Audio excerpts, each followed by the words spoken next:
Hi everyone, welcome to கேம்ஸ்ராம் channel. அனைவருக்கும் கார்த்திகை தீபம் நல்வாழ்த்துக்கள். உங்கள் வீட்டில் வெள்ளி விளக்கு ரொம்ப கருப்பாக இருக்குன்னு ரொம்ப ஃபீல் பண்ணுறீங்களா? இனிமேல் நீங்கள் ஃபீல் பண்ணாதீங்க. நான் உங்களுக்கு வெள்ளையாக்கிறதுக்கு ஒரு சூப்பரான எல்லாருக்கும் தெரிஞ்ச ஒரு மேஜிக்கல் பவுடர் தான் யூஸ் பண்ணி நான் இந்த வெள்ளி விளக்கை பிரைட்டாக்க போகிறேன். வாங்க இந்த 5 ரூபா விபூதி பாக்கெட் வச்சு நம்ம வெள்ளி விளக்கை எப்படி பிரைட் ஆக்குறோன்னு பாருங்கள். இப்போது இதுதான் நம்மக்கிட்ட இருக்க வெள்ளி விளக்குங்க. இதை நான் கார்த்திகை தீபத்துக்கு ஏற்றணும்னு எடுத்தேன். பட் ரொம்ப கருப்பாக இருந்துச்சு. நம்ம கெமிக்கல்ஸ்லாம் ஏதாவது யூஸ் பண்ணால் கண்டிப்பாக இந்த சில்வர் குறைஞ்சிரும். அதனால் ஸ்க்ரப்பரும் யூஸ் பண்ணாதீங்க. ஏன்னா அழகாக ஸ்கல்ப் பண்ணியிருப்பாங்க, நல்லா செதுக்கியிருப்பாங்க இந்த உருவம்லாம். இப்போ நீங்கள் சில்வர் ஸ்பாஞ்செலாம் யூஸ் பண்ணிங்கன்னா இந்த அழகாக அவங்க ஸ்கல்ப் பண்ணியிருக்க, அழகாக அவங்க செதுக்கியிருக்க உருவம் கண்டிப்பாக டேமேஜ் ஆக உங்களுக்கு வாய்ப்பு இருக்குது. அதனால் நீங்கள் ஒரு 5 ரூபா பேக்கெட் விபூதி வச்சு ஃபஸ்ட்டு ஒரு சின்ன பிளேட்டில் போட்டுக்கோங்க. ஒரு ஒயிட் கிளாத் எடுத்துக்கிறேன். ஒயிட் தான் எடுத்துக்கணும்னு அவசியம் இல்லை. நீங்கள் என்ன கலர் வேணால் எடுத்துக்கலாம். கொஞ்சம் கொஞ்சமாக இந்த விபூதியை தொட்டு நீங்கள் அந்த கிளாத்தில் தொட்டு கையில் பண்ண வேண்டாம். கையில் பண்ணணும் அவசியம் இல்லை. மேபி கையில் பண்ணிங்கன்னா கொஞ்சம் ஸ்க்ராட்ச் ஆகிறதுக்கும் வாய்ப்பு இருக்குது கையில். அதனால் நீங்கள் கையில் பண்ணாதீங்க. கொஞ்சம் கொஞ்சமாக அந்த கிளாத்தில் விபூதி எடுத்து நீங்கள் நல்லா வைப் பண்ணி விடுங்க. லைட்டாக ஒரு மைல்டான வைப் பண்ணாலே உங்களுக்கு அந்த விபூதியோட தன்மை நல்லா பிரைட் ஆக்கிடும். எப்படி நம்மளுக்கு இந்த விளக்கு பிளாக் ஆகுதுன்னா, நம்ம விளக்கேற்றுறனால மட்டும் இது பிளாக் ஆகாது.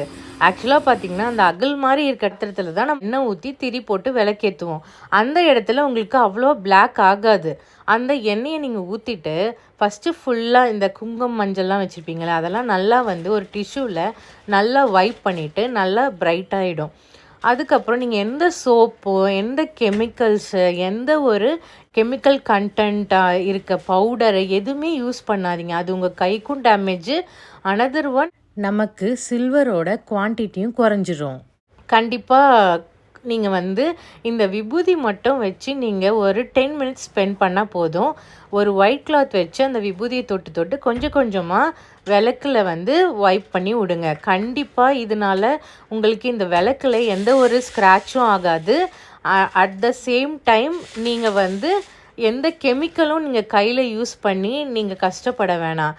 சூப்பராக உங்களோட வெள்ளி விளக்கு கண்டிப்பாக பிரைட் ஆகிடுங்க. நான் இப்போ பண்ணதுக்கப்புறம் இப்படி தான் இருந்துச்சு. எப்படி இருக்குது பாருங்கள். இது ஃப்ரண்ட் சைடு, பேக் சைடு. ஃப்ரண்ட்டை விட பேக் சைடு எனக்கு ரொம்ப பிளாக்காக இருந்துச்சு. இப்போ பாருங்கள், இந்த பாட்டம், அதாவது அடிப்பகுதி சுத்தமாக நம்மளுக்கு அந்தளவுக்கு கருக்காது. ஏன்னா அது காற்று படாமல் க்ளோஸ்டாக தான் இருக்குது இல்லைங்களா? அதனால் அது கருக்க சான்ஸ் இல்லை. அதே மாதிரி அதுக்கு எக்ஸாம்பிள் தான் இந்த விளக்கு.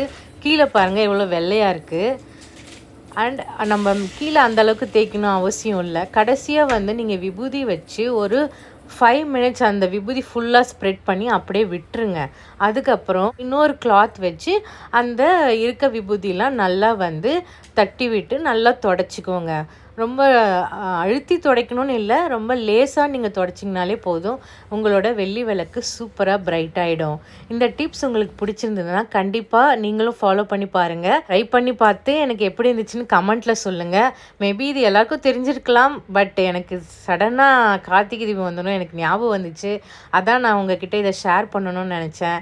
உங்களுக்கு என்னோடய வீடியோ பிடிச்சிருந்தா please like, share and subscribe. Thanks for வாட்சிங்.